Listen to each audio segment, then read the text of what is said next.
Hi Stampers, it's Tara from Tara's Homemade Happiness. If you follow Tara's Homemade Happiness on Facebook, you will have seen that I did a live video earlier this week talking about how I was doing some spring cleaning and getting rid of some scraps.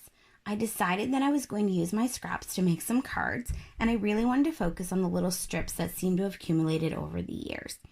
I started by pulling out all of my 1/2-inch strips and thought I'm not going to work on anything else until I get these taken care of. I've been saving a few ideas online over the last little while just to give me some inspiration. So I learned some things from this week of working with these 1/2-inch strips. The first is, I'm going to show you some of the designs that I've done. So these were some of the ones that I've done. I'm going to just set these ones off to the side because they have another purpose. So I've decided that even though it looks really cool, to leave the white space between your strips, this is super tedious and takes a long time. Trying to get this the perfect amount between each one is excruciating. So I very quickly decided that this was not going to be a way for me to use up the most amount of strips in the least amount of time. This would be something I would do if I had more ambition, just use a little bit at a time, but I want to use a lot in a quick time period. So I ditched that idea and I moved forward and started making them like so. I posted these two pictures on my Facebook page and asked which people prefer. Almost everybody commented that they liked the white space, which I, in turn, really liked the look of it, but not the amount of work that went into it.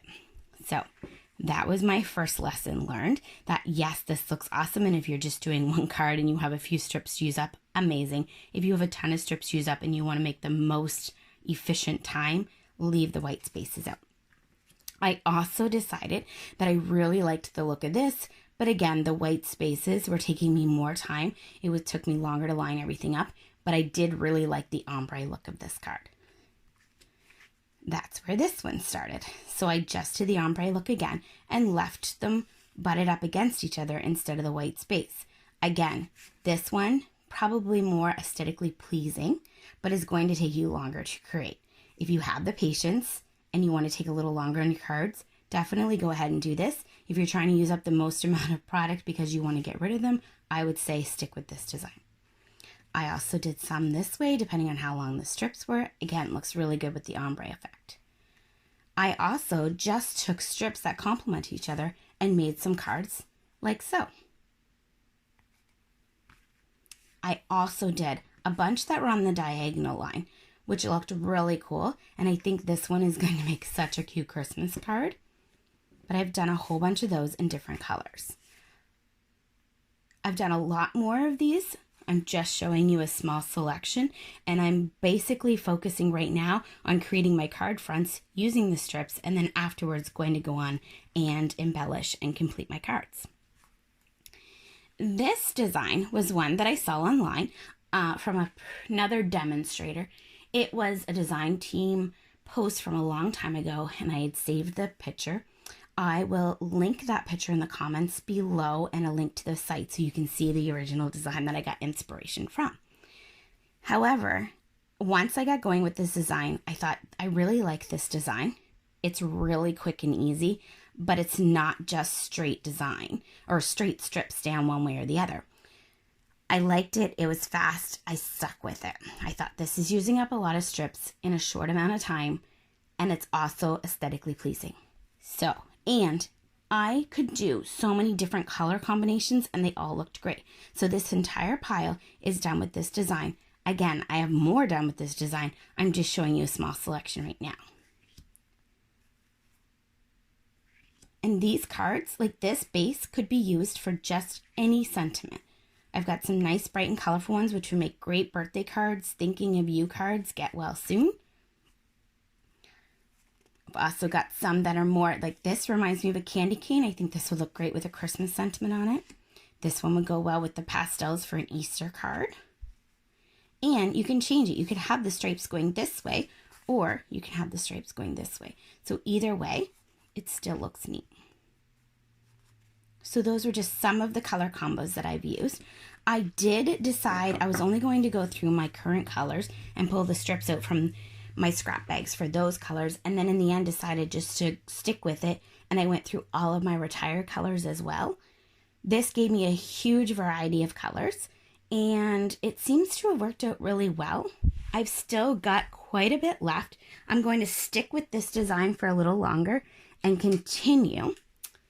And I'm going to show you really quickly what I have left. So if I move my camera really easily, you can see I have separated them now by color. This was making it much easier. When I had them in one huge pile, which was fine for sorting, it did take me longer to come up with designs because I had to pick through the pile to find out if I had enough of each color. This has saved me a lot of time once I got the bulk of it used up. I'm going to show you really quickly today how to do this design so that you can make some of these cards yourself. All right, if you've stuck with me this long, thank you. So I have already taken my tape runner and filled this entire space. I went all around the outside, and then I put strips up and down the middle. Not sure if you can see the reflection to see how I've done this, but if I tip it. I've also paid close attention to the corners because often you'll end up with a tiny piece that you need to stick in a corner to fill the white space. And so you need to have good adhesive on that spot too. I did try it with a glue stick. It worked well, but I found the pieces weren't staying stuck down as tightly as I would have liked. I also tried it with Tombow Mono, which worked wonderfully because I could shuffle the pieces around. But then in order to trim everything off, I had to be super careful and almost let the entire thing dry before I touched it. So I've gone with the tape runner. It's going to be a little bit more expensive in terms of adhesive, but I'm okay with that. I know things aren't going to move once they get on there. You just have to be careful putting them down because once you've placed it on there, it's going to be committed. So the 4 colors I've decided to use for this one are right here.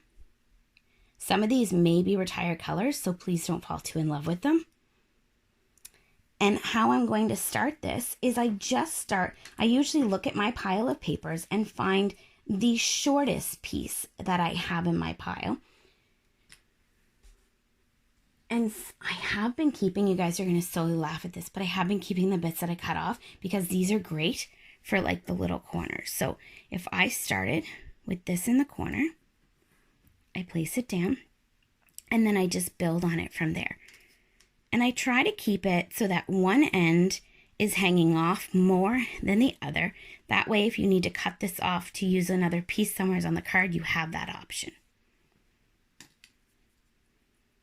And you just slowly put them together, butting them up against each other. So see how this is going like really quickly because I'm not worried about leaving any gaps. I usually have been doing 6 up and then start going with the other direction. And I do keep it in somewhat of a pattern, but I'm not overly stressed. If I have a piece that's not long enough, I change this up quite a bit. So I've got 1, 2, 3, 4, 5 going up. I'm going to want one more piece. I'm going to look and see which one I have the longest. So this one is not going to be long enough. And so I'm just going to jump to the next one because I know I have a piece of that one that is long enough. So no worries, if you don't keep the pattern going, nobody's really going to notice in the end. Okay, so then once I have that done, now I could use that piece and start my other angle. And again, not really worrying about the pattern, but making sure I don't have the same color too close together. And some of these aren't perfectly half an inch in strips. It was just whatever was in my scrap bag. So I didn't really worry about that too much either. If one's a little smaller, a little bigger, I didn't trim it or discard it. I just stuck it on anyways.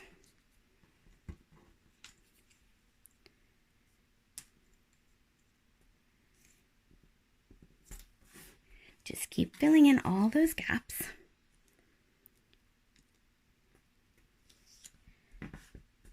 Until you have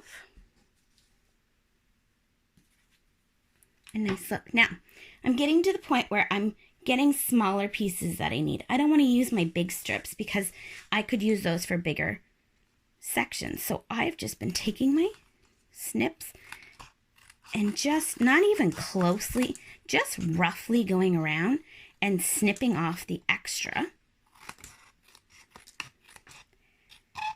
on each card. Okay, and then you're going to use the flat end and just keep going.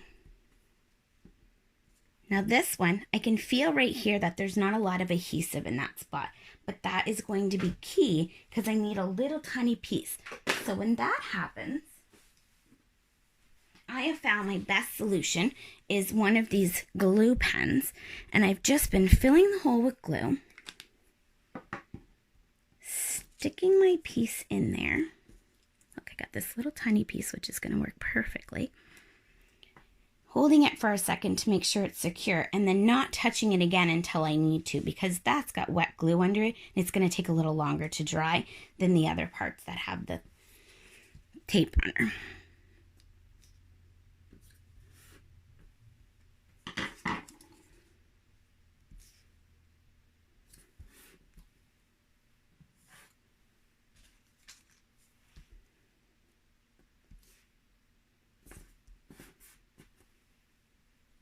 And sometimes, like I said, if you're using tape runner and you don't get it quite close enough or you mess up, it doesn't have a lot of forgiveness. So if you're one of those people that really bothers you that you would have a little gap there, you might want to use the Tombow Mono and just let them dry before you cut things off.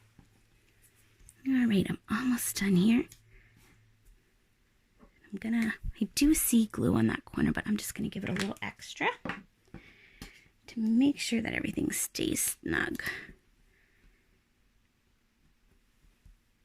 All right, now, again, I just take these, give it a real quick cut, and then I've been using this amazing little trimmer that you can get free if you join Celebration right now. During Celebration, I should say, sorry. Oh, before I forget. One thing you are going to want to do before you use your trimmer is I take my scissors and on one side, I go really slowly and make sure I've cut one side flush too. That's going to give me one side to put in the top of my trimmer so that I know everything is squared up nicely. And then you're just going to trim off the excess. I know I've got glue all over this trimmer from this week. I'm okay with it.